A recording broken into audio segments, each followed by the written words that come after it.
ओम शांति।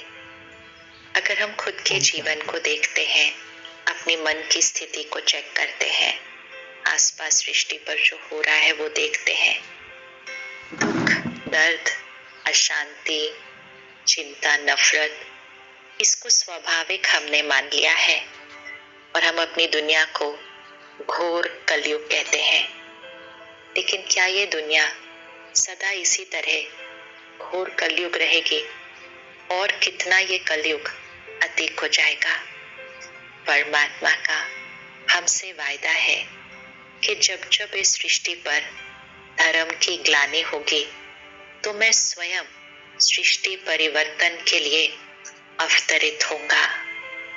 धर्म की ग्लानि अर्थात आत्मा अपने स्वधर्म से, अपने ओरिजिनल स्वरूप से पूर्ण रीति परिवर्तन हो गई। काम, क्रोध, लोभ, मोह, अहंकार, ईर्ष्या, द्वेष, इसको ही अपना संस्कार मान लिया और फिर जैसा संस्कार वैसा ही संसार होगा। तो संसार कलयुगी रात्रि के दौर से गुजर रहा है और अब ये सिर्फ रात्रि नहीं रही, अब ये घोर रात्रि हो गई है। लेकिन घोर रात्रि के बाद सवेरा तो आना ही है, कलयुग के बाद सतयुग तो आना ही है। लेकिन ये सतयुग आएगा कैसे? हम आत्माएं जो अपने धर्म से पूर्ण रीति हट चुकी हैं, धर्म अर्थात आत्मा का निज धर्म, आत्मा के मूल संस्कार, हम वापस अपनी वो संपूर्ण पवित्रता, शक्ति, प्यार, उस स्थिति पर हम वापस कैसे पहुंचेंगे? क्योंकि सतयुगी संसार लाने के लिए तो सतयुगी संस्कार चाहिए। तो सतयुगी संस्कार हमारे बनेंगे कैसे? इसीलिए इस घोर रात्रि के समय ही परम धाम से निराकार परमात्मा शिव, निराकार परम आत्मा शिव, ज्योति बिंदु है ना, शिव जिसको हम प्यार से शिव बाबा कहते हैं, निराकार परमात्मा शिव स्वयं इस रात्रि के समय ही इस सृष्टि पर अवतरित होते हैं। इसीलिए हम कहते हैं शिव रात्रि, रात्रि के समय अवतरित होते हैं ना, इसीलिए महाशिवरात्रि।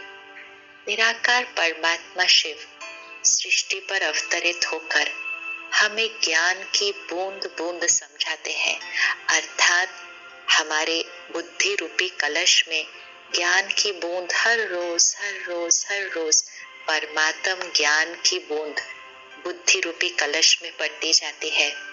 इसीलिए तो शिवलिंग के ऊपर एक कलश दिखाते हैं और जिससे जल की बूंद बूंद बूंद बूंद पड़ती जाती है। जैसे जैसे इस ज्ञान की बूंद बूंद बुद्धि के अंदर पड़ती जाती है, बुद्धि स्वच्छ दिव्य बनती जाती है, तो हमारा जागरण होता है। कौन सा जागरण? अज्ञान की नींद से जागरण। कौन सा अज्ञान? सबसे पहले ज्ञान की बूंद जो पड़ती है वो ये, मैं शरीर नहीं हूँ, मैं ये नाम, ये पढ़ाई, ये पोजीशन, ये संपत्ति, ये रिश्ते, ये सब कुछ मेरा है, लेकिन ये मैं नहीं हूँ। मैं तो इन सबको निभाने वाली, इस शरीर को यूज करने वाली, मैं चैतन्य शक्ति, मैं आत्मा हूँ। ये पहली ज्ञान की बूंद हमारा जागरण करती है। हम अज्ञान की नींद में सोए हुए थे, इन सारी चीजों को ही मैं समझ लिया था। दूसरी ज्ञान की बूंद कि समय कौन सा चल रहा है? सृष्टि परिवर्तन का, कलयुग का समय चल रहा है, लेकिन बहुत जल्दी सतयुग हम सबको मिलकर बनाना है। तो समय का ज्ञान भी परमात्मा स्वयं अवतरित होकर हमें देते हैं। सतयुग था, त्रेता युग था, द्वापर युग था, कलयुग आया, घोर कलयुग आ गया, लेकिन फिर सतयुग आना है। सतयुग, त्रेता, द्वापर, कलयुग में इस सृष्टि चक्र को क्रॉस करने वाली मैं आत्मा हूँ। जैसे हम ही सुबह में होते हैं, दोपहर में होते हैं, शाम में होते हैं, फिर रात में होते हैं, फिर रात के बाद घोर रात्रि होती है, फिर हम उठते हैं, जागरण होता है, स्वच्छ होते हैं, शुद्ध होते हैं और हमारा सवेरा शुरू हो जाता है। ये 24 घंटे का चक्र रोज चलता है। इसी तरह सृष्टि चक्र में मैं आत्मा ही सत्युगी दिव्य आत्मा थी। नीचे उतरते उतरते मैं आत्मा ही आज कलयुग में विकारी, तमोगुणी, इम्प्योर आत्मा बन गई हूँ। ये ज्ञान की बूंद पड़ते ही जागरण होता है, क्योंकि हमने तो समझा हम कमजोर हैं, हम शक्तिहीन हैं, हम कुछ नहीं कर पाते। परमात्मा आकर हमें इस अज्ञान की नींद से जगाते हैं कि मैं शुद्ध पवित्र आत्मा, मेरा मूल संस्कार शांति, शक्ति, प्यार, सुख, ज्ञान, आनंद, ये मेरा मूल संस्कार है। अज्ञानवश तो हम इन सारी चीजों को बाहर ढूंढ रहे थे, मांग रहे थे, प्यार मिले, सुख मिले, शांति मिले, जागरण, कि ये तो मेरा अपना संस्कार है। मैं ही पवित्र आत्मा हूँ, मैं ही शांत स्वरूप हूँ। जागरण हुआ, अज्ञान की नींद से जागे।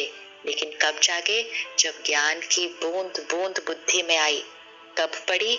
जब परमात्मा कलयुगी रात्रि के अंदर निराकार परमात्मा शिव सृष्टि पर अवतरित हुए।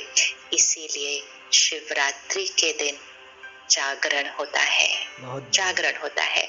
अब परमात्मा आकर हमें समझाते हैं कि सत्युगी आत्मा बनने के लिए, सत्युगी संसार बनाने के लिए, सत्युगी संस्कार बनाने के लिए हमें अपने जीवन में पवित्रता को धारण करना है।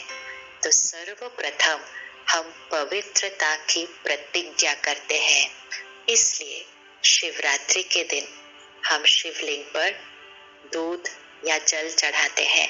तो दूध जल चढ़ाना अर्थात प्रतिज्ञा करना, प्रतिज्ञा करना कि हम मन, तन, धन, वचन, कर्म, संबंध सब में पवित्रता, शुद्धता, प्योरिटी लेकर आएंगे।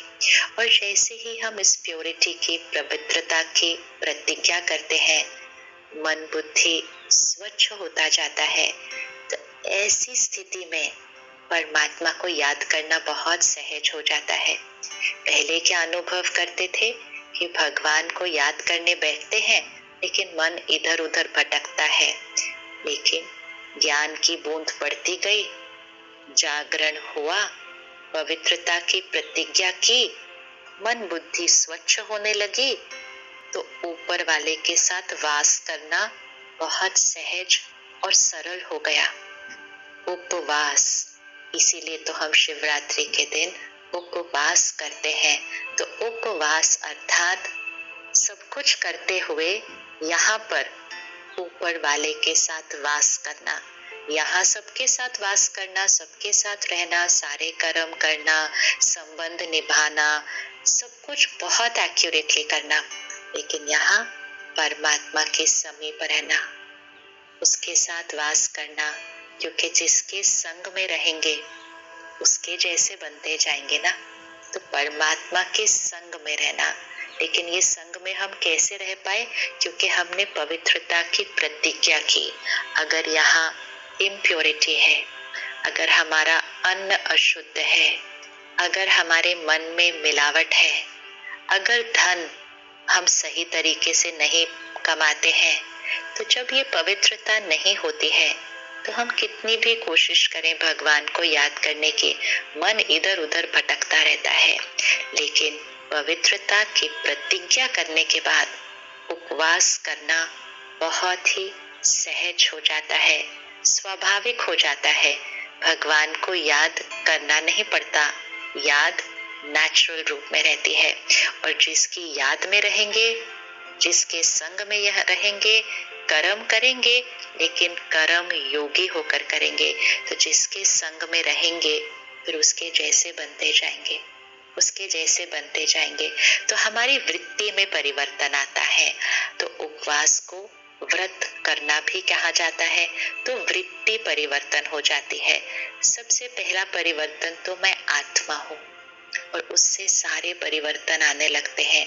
जब वृत्ति परिवर्तन होती है तो वाणी और कृति ये बदलने लग जाती है, संपूर्ण परिवर्तन आता है और हमारी सारी जो कमजोरियां हैं, जिनको हम पहले अपनी आदत मानते थे, अपनी नेचर मानते थे, वो कमजोरियां बस ऐसे छूटने लगती हैं कि पता ही नहीं चलता।